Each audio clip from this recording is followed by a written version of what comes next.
مصطفیٰ جان رحمت پہ لاکھوں سلام، شمع بز میں ہدایت پہ لاکھوں سلام۔ بسم اللہ الرحمن الرحیم۔ مصطفیٰ جان رحمت پہ لاکھوں سلام، شمع بز میں ہدایت پہ لاکھوں سلام۔ خلق کے داد رس، سب کے فریاد رس، کہف روز مصیبت پہ لاکھوں سلام، مصطفیٰ جان رحمت پہ لاکھوں سلام۔ ناظرین کرام، الاقبال فی القرآن کے تحت سلام رضا کے اشعار میں سے شعر نمبر 21 کی تشریح کے ساتھ آپ کی خدمت میں حاضر ہیں۔ حضرت امام احمد رضا علیہ الرحمہ آپ کریم علیہ السلام کے در دولت کو ساری کائنات کے لیے ملجا اور ماوا کی حیثیت دیتے ہوئے بیان کرتے ہیں۔ خلق کے داد رس، ساری مخلوق کے آپ داد رسی کرنے والے ہیں، سب کے فریاد رس، اور جس کے کوئی نہ سنتا ہو مصطفیٰ کریم علیہ السلام اس کی بھی سننے والے ہیں، اور کائنات کی ہر مخلوق کے آپ فریاد رس ہیں۔ کہف روز مصیبت پہ لاکھوں سلام۔ کہف کہتے ہیں غار کو، ملجا ماوا جائے پناہ کو۔ روز مصیبت، قیامت کے دن کی مصیبت کی جائے پناہ آپ ہیں، اور آپ صلی اللہ تعالیٰ علیہ وآلہ وسلم پر درود و سلام ہو۔ نبی کریم صلی اللہ تعالیٰ علیہ وآلہ وسلم ساری مخلوقات کی فریادوں کو سننے والے ہیں، اور اللہ رب العالمین کی عطا سے آپ ان کی فریادوں کو پورا کرنے والے ہیں۔ اور یہ دائرہ کار انسانوں تک ہی محیط نہیں ہے، بلکہ جانور بھی نبی پاک علیہ السلام کی بارگاہ میں فریاد کیا کرتے تھے۔ روایات کے اندر متعدد واقعات ملتے ہیں کہ بہت سارے جانور نبی پاک علیہ السلام کی بارگاہ میں آئے اور حضور پاک علیہ السلام کی بارگاہ میں فریاد رسی کی، اور حضور صلی اللہ تعالیٰ علیہ وآلہ وسلم کی بارگاہ میں اپنی فریاد پیش کی، اور نبی پاک علیہ السلام نے ان کی فریاد کو سنا اور ان کی دستگیری فرما دی۔ حضرت امام ابو نعیم رحمۃ اللہ علیہ نبی کریم صلی اللہ تعالیٰ علیہ وسلم کی فریاد رسی کا واقعہ بیان کرتے ہوئے نقل کرتے ہیں کہ ابو جہل نے ایک دفعہ ایک شخص سے اونٹ خرید لیا، لیکن اس کو اس کی قیمت ادا نہ کی۔ وہ شخص مکہ کا رہنے والا نہ تھا، بلکہ دور سے آیا تھا، اور اونٹ کا معاوضہ نہ ملنے کی وجہ سے خاصا پریشان تھا کہ اچانک حرم کے اندر چلا گیا اور حرم کے اندر جا کر فریاد کرنے لگا کہ کوئی ایسا ہو جو ابو جہل سے مجھے پیسے دلوا دے۔ جب وہ فریاد کر رہا تھا تو قریش کے رؤساء نے اس کی فریاد سن کر شرارت کرنے کے لیے نبی کریم صلی اللہ تعالیٰ علیہ وآلہ وسلم کی طرف اشارہ کیا کہ حرم کے ایک گوشے کے اندر جناب محمد بن عبداللہ صلی اللہ تعالیٰ علیہ وسلم تشریف فرمائے، تم جاؤ ان کے پاس تاکہ وہ ابو جہل سے تمہیں پیسے اور معاوضہ لے کر دے۔ اب قریش کے لوگوں نے تو یہ بات شرارت کرتے ہوئے کہی تھی، لیکن انہیں کیا پتا تھا کہ یہ وہ بارگاہ ہے جس بارگاہ سے کسی کو خالی ہاتھ نہیں لوٹایا جاتا۔ اللہ رب العالمین نے ارشاد فرمایا وَأَمَّا السَّائِلَ فَلَا تَنْهَرْ، اے محبوب مانگنے والے کو، سوال کرنے والے کو جھڑکیے نہ۔ اور حضرت امام احمد رضا علیہ رحمہ فرماتے ہیں واہ کیا جود و کرم ہے شہ بتہا تیرا، نہیں سنتا ہی نہیں مانگنے والا تیرا۔ جناب رسول کریم صلی اللہ تعالیٰ علیہ وآلہ وسلم اس کی فریاد کو سن کر اس شخص کے ساتھ ابو جہل کے دروازے پہ چلے گئے۔ قریش نے دیکھنے کے لیے کہ کیا بنتا ہے، ایک ساتھ خبر دینے والا شخص بھی پیچھے لگا دیا جو سارے معاملات کو دیکھ رہا تھا۔ نبی پاک علیہ السلام نے دروازے پہ دستک دی۔ ابو جہل بولا کہ کون ہے؟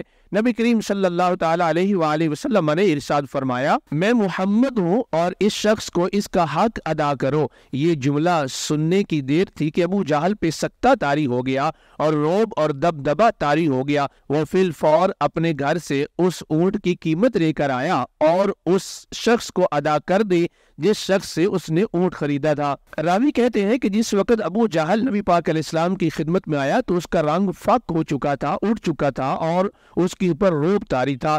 نبی کریم علیہ السلام نے اس کی فریاد رسی کی، اس کو اس کی اونٹ کا معاوضہ دلوا دیا، اور نبی پاک علیہ السلام جب تشریف لے گئے تو ابو جہل سے پوچھنے والوں نے پوچھا کہ آخر کیا ماجرا ہے، تم نے ایسا کیوں کیا؟ تو ابو جہل کہنے لگا مجھے تو سمجھ نہیں آئی، جیسے ہی جناب محمد صلی اللہ علیہ وآلہ وسلم نے میرے دروازے پہ دستک دی تو میرے اوپر روب طاری ہو گیا اور میں ان کی بات کو ٹال نہ سکا۔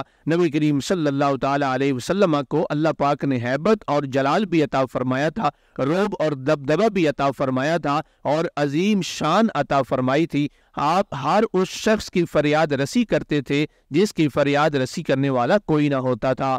حضرت زید بن ارقم رضی اللہ تعالیٰ عنہ بیان کرتے ہیں کہ ہم نبی پاک علیہ السلام کے ساتھ تھے کہ ہمارا گزر ایک عرابی کی شکار گاہ سے ہوا جس نے ہرنی کو شکار کر کے قید کیا ہوا تھا۔ ہرنی نبی پاک علیہ السلام کو دیکھ کر پکار اٹھی اور کہنے لگی یا رسول اللہ صلی اللہ تعالیٰ علیہ وسلم، میرے چھوٹے بچے ہیں، اس شکاری سے کہیے کہ مجھے رخصت دے دے، میں اپنے بچوں کو دودھ پلا کے واپس آ جاؤں گی۔ نبی کریم صلی اللہ تعالیٰ علیہ وآلہ وسلم نے اس شکاری سے کہا کہ اس کو تم اتنی دیر کے لیے رخصت دے دو کہ اپنے بچوں کو دودھ پلائے۔ شکاری کہنے لگا اگر ہرنی واپس نہ آئی تو پھر کیا ہوگا؟ نبی کریم صلی اللہ تعالیٰ علیہ وآلہ وسلم نے اس ہرنی سے پوچھا اگر تو واپس نہ آئی تو پھر کیا ہوگا؟ ہرنی نے جواباً عرض کیا یا رسول اللہ صلی اللہ تعالیٰ علیہ وآلہ وسلم، اگر میں واپس نہ آؤں تو مجھ پر ویسے ہی اللہ کی لعنت ہو جیسے کہ لعنت اس شخص پہ برستی ہے جس کے سامنے آپ کا ذکر کیا جائے اور آپ پہ درود و سلام نہ پڑے۔ آپ کریم صلی اللہ تعالیٰ علیہ وآلہ وسلم نے شکاری سے ضمانت لے کر اس ہرنی کو آزاد کر دیا۔ ہرنی اپنے وعدے کے مطابق دودھ پلا کے نبی پاک علیہ السلام کی بارگاہ میں آ گئی۔ حضور پاک علیہ السلام نے اس شکاری سے فرمایا کہ تم ہرنی کو میرے ہاتھ فروخت کر دو۔ شکاری نے عرض کیا یا رسول اللہ صلی اللہ تعالیٰ علیہ وسلم، میں اس کو فروخت نہیں کرتا، میں آپ کو ہبہ کر دیتا ہوں۔ حضور پاک علیہ السلام نے اس کو آزاد فرما دیا۔ یوں ہرنی کو آزادی بھی مل گئی، اس کی فریاد رسی بھی ہو گئی۔ اور راوی کہتے ہیں ہرنی جب جانے لگی تو یہ کہہ رہی تھی اللہ کی قسم میں اس بات کی گواہی دیتی ہوں کہ اللہ کے سوا کوئی عبادت کے لائق نہیں اور بے شک حضرت محمد صلی اللہ علیہ وسلم اللہ کے بندے اور رسول ہیں۔ جس کے بعد جبریل امین علیہ السلام حضور پاک علیہ السلام کی خدمت اقدس میں حاضر ہوئے اور عرض کیا یا رسول اللہ صلی اللہ تعالی علیہ وسلم، اللہ تعالیٰ ارشاد فرماتا ہے مجھے اپنی عزت و جلال کی قسم ہے جتنی ہرنی کو اپنے بچوں سے محبت ہے مجھے آپ کی امت سے اس سے بڑھ کے محبت ہے، اور بروز حشر میں آپ کی امت کو آپ کے ایسے سپرد کر دوں گا جس طرح یہ ہرنی آپ کی طرف واپس آئی ہے۔ حضرت عبداللہ بن جعفر رضی اللہ تعالیٰ عنہ بیان کرتے ہیں کہ ایک دن نبی کریم علیہ السلام ایک انصاری کی حویلی میں تھے کہ ایک اونٹ آ گیا۔ جب اس نے رسول کریم علیہ السلام کو دیکھا تو سسکیاں لے کر رونے لگا اور حضور پاک علیہ السلام کی بارگاہ میں فریاد کرنے لگا۔ نبی کریم علیہ السلام نے فرمایا یہ اونٹ کس کا ہے؟ ایک انصاری صحابی نے عرض کیا یا رسول اللہ صلی اللہ علیہ وسلم یہ اونٹ میرا ہے۔